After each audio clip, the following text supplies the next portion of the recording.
While high-velocity solos can mesmerize audiences, they often come at a hidden cost. In this video, I'll reveal how the Van Halen Paradox destroys guitarists. I'm talking creative burnout, social isolation, and even musical retardation. Don't want that. Stay tuned for my 3 keys on how to utilize high-velocity playing in the proper way. If you're interested in technique, music theory, and composition, check out my Patreon page below. I've got Discord, pre-recorded courses, and even a live class. Guitarists, writing a solo, tapping for 16 measures. Now let's talk about how this starts. I remember the first time I heard Eruption, right? My life changed forever.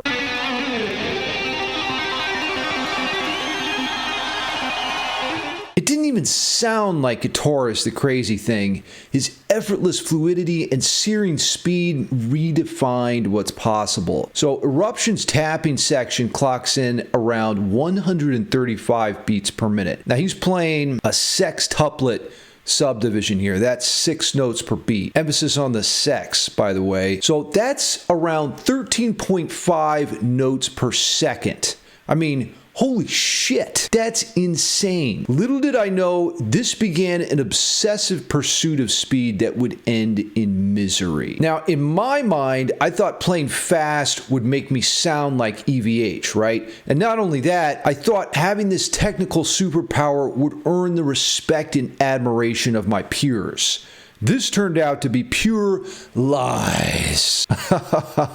This meme is a lot closer to the truth. And you got this guy with his shred guitar, and he's all about arpeggios and Dream Theater, the awesome tapping, freaking 2-hand solos. Steve Vai picking a 260, and he gets this one dude giving him a thumbs up, right? But then if you go down below, you got the guy with the acoustic guitar. He's just singing baby, baby, baby, and he gets all the chicks. Now, I didn't realize the truth of this meme, of course, so like many guitarists, I just began practicing pointless speed exercises that would get me nowhere. And this is what I refer to as the Van Halen Paradox. I remember repping the chromatic scale for hours, just ignoring all other aspects of my musical development, right? I didn't even realize the devastating cost this had over the years. Eventually, I got kicked out of my band for playing shit solos. I was devastated. I mean, all of that effort just flushed down the drain. Now, in the end, I was forced to confront the issue.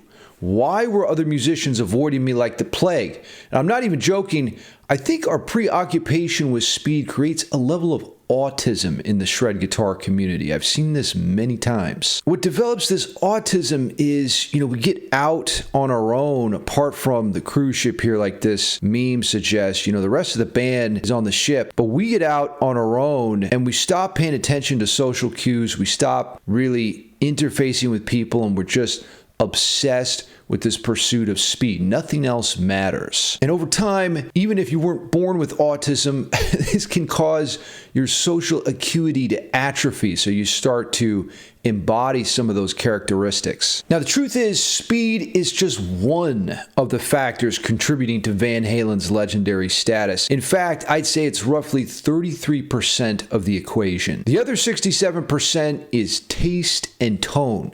Now, what do I mean by that? Well, taste is basically the knowledge of how to create music that everyone, for the most part, resonates with. So it'd be like, your sense of phrasing, your theory, and your dynamics. Take a guitarist like Kerry King, right? Now, Kerry's probably every bit as fast as Van Halen, maybe faster. He's got songs like Raining Blood that are actually over 200 beats per minute. So this meme says, when you don't know music theory, so you just hit random notes and hope for the best. Shred. Let's be honest, Kerry's solos are a mess. I guess they complement the chaotic nature of the music, but there's no sense really of storytelling or dynamics or outlining chords or an emotional journey to experience. We're not going to be studying these in music school. Now, the remaining 33% of the Guitar God equation, the Van Halen equation, is tone. The sonic wizardry EVH was able to achieve is mind-blowing. You had a custom-built Frankenstrat, a modded 1968 Marshall Plexi amplifier. You had some phasing effects, dialed in some reverb. Of course, his pause of power.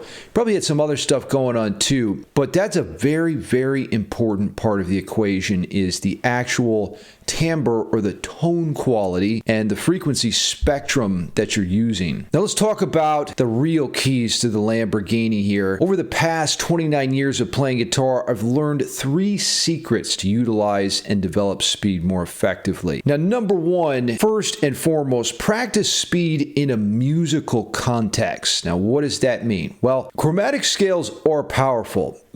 I will admit that is definitely going to make you faster. The issue is you rarely use the chromatic scale in musical scenarios. I mean, I almost never do that. I will use chromaticism, but I pretty much never just play the chromatic scale up and down because it sounds like crap. So make sure your licks can be played over a chord progression. Now, secondly, record yourself. This is a big one. Nothing will put your progress on steroids faster than some good feedback. I couldn't believe how horrible I sounded when I first started recording myself. Unfortunately, the easiest person to fool is yourself. And this is kind of what this meme suggests here. It says, when I practice without a metronome, I am speed. And you think you're speed, but since you don't have a reference point to accurately measure what you're doing, you really have no idea where you're at. And your sense of timing, of course, from an internal standpoint, isn't going to be as perfect as the metronome. You're sloppy and you're out of place, but in your own head, you think you're killing it. Now, my last tip here is to study the physics of motion to achieve your greatest potential. This is a big one. Learn about things like picking angles and muting, how energy output affects your results, things like the minimum movement principle. Become a student of your own unique physiology. We're all constructed a little bit differently. I have this, well, let's see, maybe it's easier seeing this one. I have a double jointed thumb. Most people's thumbs, stop there, but my thumb, you can push back a little bit, and that affects your technique for sure. And finally, learn to master your mind. This is huge. Don't fall into the trap of endless self-critique. You got to acknowledge your progress, and this helps refuel your resolve. I've been watching this Full Swing series on Netflix, and these golfers actually hire sports psychologists because in the game of golf, it's easy to get in a rut and start, berating yourself and thinking you're just nothing. And this really affects how you play. So golf, like shredding, is an extremely precise thing. And the last thing you want to do is become your own worst enemy. Now, if you want to learn how to work on your speed in a musical way, and of course, learn other things like music theory and recording, and maybe even a little bit of marketing and how to present yourself online, check out my live class below. I also offer pre-recorded courses. That's where I keep all my tabs and stuff. But nothing is going to get you on the fast track to growth like feedback, accountability, and being, evaluated by others. Until next time, shred till you're dead.